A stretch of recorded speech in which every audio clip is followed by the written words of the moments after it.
first method we're going to show you today is a bow drill.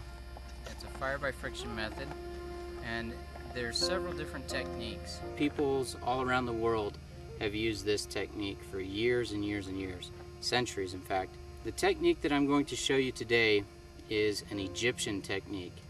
And the reason I tend to like this over the Native American technique is that if you have to make your own cord to make a bow, or if you have to use your shoelace or bootlace from your boot, the last thing you want to do is burn through your lace.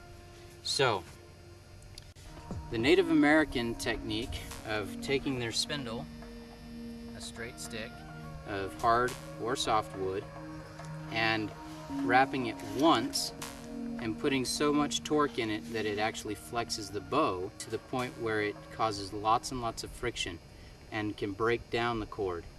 The Egyptian technique, they had two techniques with this. One, they would drill a hole through the middle of the spindle, run the cord through the spindle, and then wrap half of it down the spindle and the other half up on top of the spindle. And they would do that about 5 or 6 times on each side. I like to wrap the spindle twice or 3 times in my cord without a hole in the center.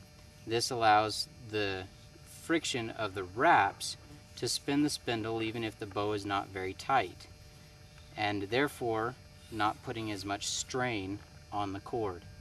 By doing this, it saves your cordage so that you can use it again in your shoelace or for another fire without burning through it. Now, there are 5 parts to a bow drill set. You need a bow with a string, you need a spindle, you need a fireboard for starting fires, and you need a socket that will sit on top of the spindle in your hand. This is a rock that I used the awl on my knife to drill out a hole in the center with. Rock is nice because it doesn't burn through and it doesn't heat up as fast. Bone does the same thing and it's very slick and smooth. If you're going to use that, use a knee bone. This is the knee bone of a cow. You can also use wood as a socket rock by splitting it, making half of it your fireboard and the other half the socket for your hand. Any of those 3 things work great.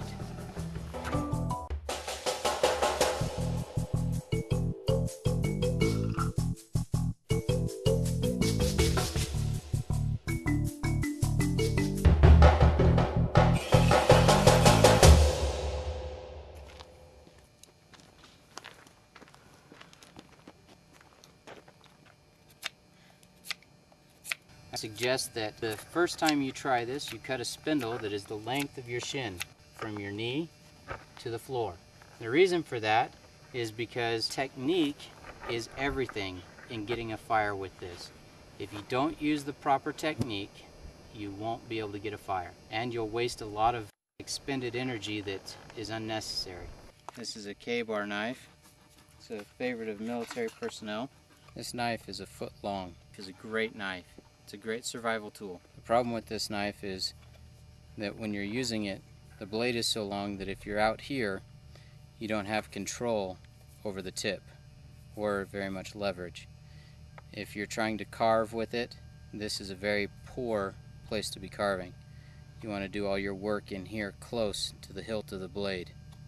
That way you have control and you have the pressure that you need to make the cuts that you want. When I make this spindle, I want it to be about the thickness of my thumb. That way I know it's not too thin and it won't break on me or bend when I apply pressure to it with the bow. I found that when making fire by friction kits, if you use the same wood for the fireboard and the same wood for the spindle, you'll usually have really good success. So both this fireboard and this spindle are made from juniper trees, which is a really hard wood. It's also in the pine family, well, cedar family. And cedars are part of the pine family. And cedar is about the only hardwood in the pine family. The reason I found that these 2 woods work together well, using the same wood for the fireboard and the spindle, is because if you do that, then they tend to burn at the same rate, so you can get lots of fires from both Fireboard and the Spindle. Having a large knife like this, in this situation where I'm trying to remove a lot of wood really fast, see the size difference in that and this, works well. Again, if you notice, I'm not using the blade out here, I'm using it here and close. Understanding how to use your knife, how to carve with it, is essential. Your knife won't cut well if you don't hold it at the angle it was sharpened at when cutting through something or slicing through something. A knife is meant for slicing, it's not meant for sawing. It doesn't have teeth, it has a smooth edge, so it's meant for pushing through something. When you get down towards the end, you gotta be careful not to spear yourself on both sides.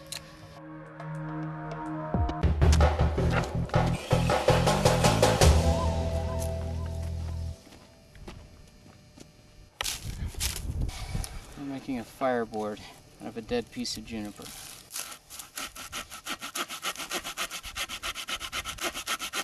This dead juniper is hard wood. Sure smells good, doesn't it? Okay. First thing you want to do when making a fireboard is choose a hardwood that doesn't grow near water. There's one exception that I know to that, and that's cottonwood. It's not hardwood, it's actually in the poplar family, but it makes a great fireboard and spindle. And it does grow near the water, but you don't want to cut pieces that are living, and you want them to be as dry as they can be, so try to find them off of the ground. More importantly than having a large knife like this one with you is having a knife that has multi-tools with it, like this one. This knife is a pocket knife. It's made by Victorinox, Swiss Army, and it has a wood bone saw in it. That wood bone saw is worth its weight in gold in a survival situation. This knife will do the same thing that that other saw did. It has the perfect size blade, and it has multi-tools. It has a saw, can opener, an awl, and other things. So if you're going to have a pocket knife, have a pocket knife that has several tools. A large blade, preferably a small blade, and also a wood bone saw. If you look for a knife with those three things, then you'll be successful. You can find these on my website at wildjakes.com. Now, you don't have to cut all the way through the wood to make a fireboard. When you don't have any other tools than a knife, you only want to cut halfway through the board and then knock it against a rock, a tree trunk. Cut that was only halfway through becomes a breaking point for the stick. And what will happen is, as it breaks, it will peel, and it will peel halfway down that log, creating a split piece of wood for you with minimal effort. Remember, in a survival situation, you always want to let nature do the work for you. Alright, I'm going to shave this down so that I can make a fireboard with it. Another good thing to have is a hatchet. A hatchet is a great tool for a woodsman, and you should never go out into the woods without one if you can. Alright, I gotta sharpen this just a little bit.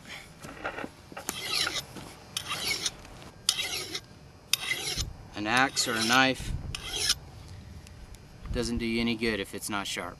So always keep your tools sharp.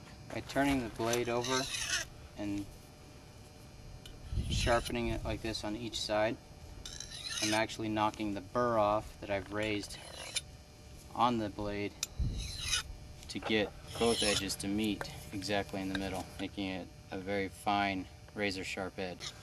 When you're making a fireboard, you want both sides to be flat, and you want your fireboard to be 1/2 inch thick, or roughly the distance between the tip of your thumb and your first knuckle.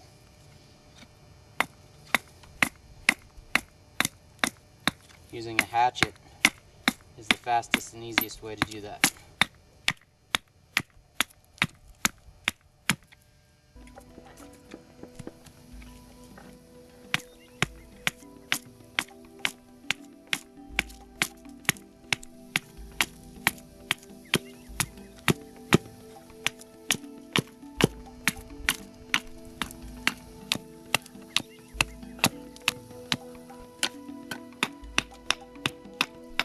I'm gonna shave the bark off this side as well so that I can get a nice edge.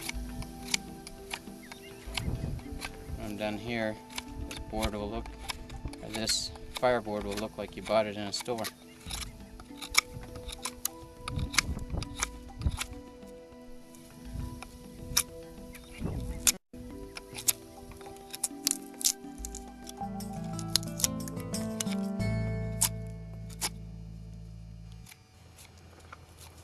Okay, here's our board from our log. It's about 1/2 inch thick and it's flat on both sides. There you go. Let's burn in.